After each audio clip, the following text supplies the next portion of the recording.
สบายดีมาทุกคนมื้อนี้เราจะพามาเบิงสวนปัวสวนเฮาว่ามันจะมีหยังแดเนาะในสวนเฮาเริ่มต้นสวนเฮาก็จะมีเป็นพวกหมากเลนหวานแล้วก็เป็นราสเบอร์รี่ที่เฮาสั่งซื้อมาปลูก2ต้นตอนนี้ก็เริ่มออกดอกแล้วก็เริ่มเป็นติดหมากแล้วแล้วก็จะมีเป็นพวกผักเคลสลัดเฮาก็จะมีหลายพันธุ์อยู่จะเป็นพวกสลัดสีม่วงและสลัดพวกกินโอ๊กเลสโอ๊กนี่มันเป็นเคลเฮาหากระปลูกได้ประมาณ 3-4 เดือนน่าจะประมาณ 3-4 เดือนในช่วงนั้นปลูกช่วงเดือน10มาตัวนี้จะเป็นพันธุ์เลสกินโอ๊กดินตัวนี้เราจะได้ตากเอาไว้ก่อนเพื่อจากว่าปลูกมาหลายรอบแล้วตัวนี้จะเป็นต้นหอมญี่ปุ่นต้นหอมใหญ่แก่หลายแล้วกำลังออกดอกช่วงนี้ก็จะเป็นต้นเคลน้อยเราปลูกเอาไว้แล้วก็ต้นหน่อไม้ฝรั่ง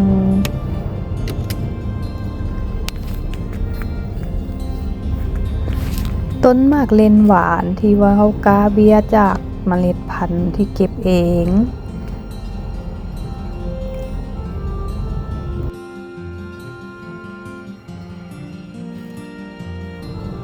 ส่วนมุมนี้ก็จะเป็นดอกกุหลาบ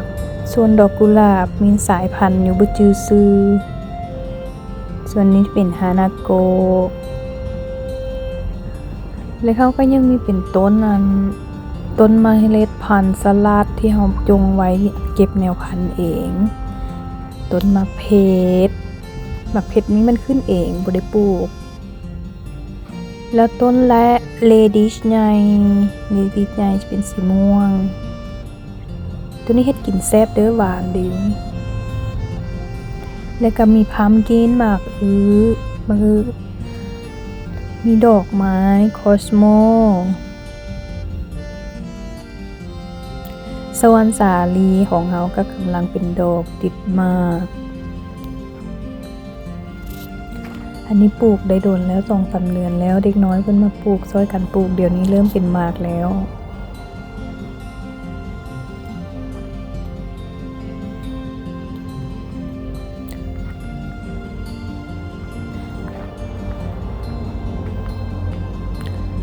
ก็มีหลายบางมีทั้งผักและหมากทั่วหมากเลนกุหลาบเป็น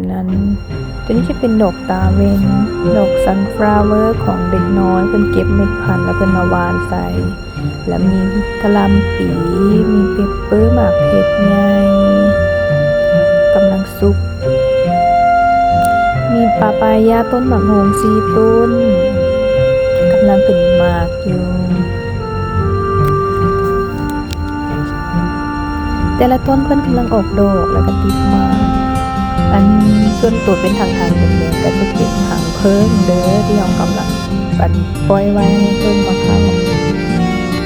กะหล่ำปีตัดดอกไปแล้วแต่ก็ยังเป็นดอกไม้ทีนี้จะเป็นผักขึ้นช่ายจะติดกันมาก็จะมีผักหน่อไม้ฝรั่งนี่ท่านเอาหัวเงามาปลูกมันมีขึ้นหน่อเอาไว้เลย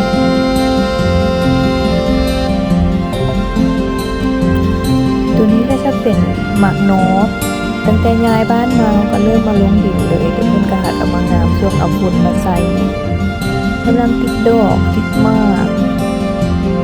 แต่ว่าหมากยังบ่หลายปานใด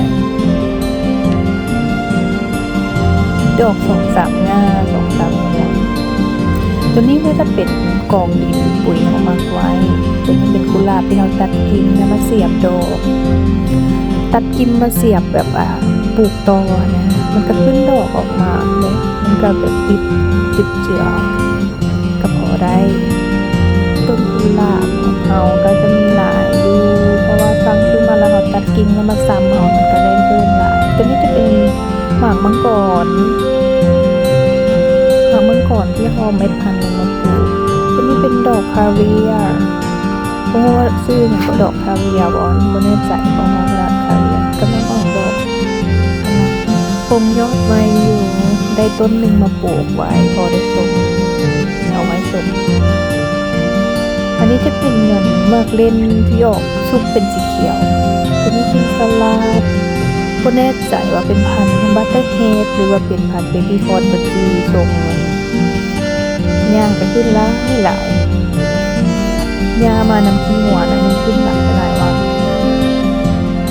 อันนี้จะเป็นกุหลาบที่มันเป็นเครือขึ้นโชว์ขึ้นซังได้ขึ้นค้างได้แต่ว่ามันบ่ทำออกดอกทั่วผูบ้านเฮาทั่วผูในสายจะเป็นทั่วผูหมากดกแท้ดกว่าเก็บเมื่อจะเก็บ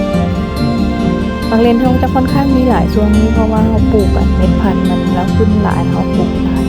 กะไปเก็บกินเพราะว่าบ้านนี่มักกินหลายมันค่อนข้างมีวิตามินสูงตัวนี้บ่ฮู้เขาฮ้องว่าผักยูซุนหรือผักอีหยังถ้าคนจีนก็ฮ้องเฮาสามารถกินลำต้นกินใบได้เขียวน้อยที่ลงปลูกกระต่ายมาลักกัดกินจนเหี้ยนหมดแล้วเหลือแต่ตอมีโจรมักออกกลางคืนมาลักนี่คือเฮือนโจรกระต่าย2ตัวเลี้ยงไว้อยู่นี่ได้ตัวใหม่มาเป็นสีน้ำตาลขาวอายุตั้งชื่อให้เป็นซูซี่เพิ่นบอกว่าซูซี่เพิ่นก็จะอยู่กับตามธรรมชาติแดอยู่ในบ้านแดกินผักเก่งอันนี้ฮานาโกะขุดขุมหลายให้หลายว่าเป็นปิดโพรงกระต่ายไปเลยแถวนึงอันนี้จะเป็นคอกไก่บ้านเฮาก็จะเลี้ยงอยู่4ตัวนี้ใหญ่เต็มโตแล้วก็ไข่ได้แล้วมื้อละ 3-4 หน่วยเก็บกินจนกินบ่เบิดแล้วเหลือกินละ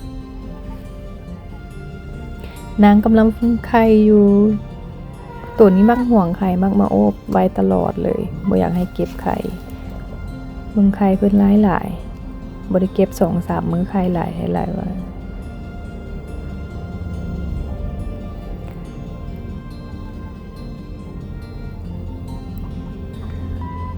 เลี้ยงไก่แม่น4ตัวมันเหมาะสมเด้อสำหรับเก็บไข่เลี้ยงหลายกว่านี้แม่นเมื่อยตัวนี้เป็นมักกล้วยที่พ่อกับแม่ปลูกป่าไว้ให้ตั้งแต่เริ่มต้นเฮ็ดเฮือนพุ่นแหละแล้วมันขึ้นมามันก็ออกเหือเจือดอกไม้ที่เฮาปลูกไว้ตั้งแต่ช่วงยามฝนเป็นเครือแต่ว่าใบมันเหี่ยนหมดเลื่อนเหลือแต่อยู่ปลาย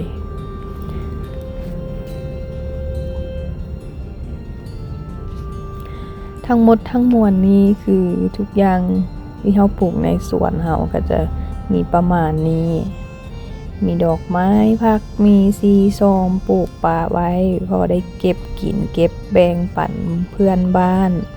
พอเหลือกินแล้วก็เก็บขายเป็นกิจกรรมที่มีแบบความสุขแต่ละมื้อพอได้เฮ็ดมาลอกจอกแจก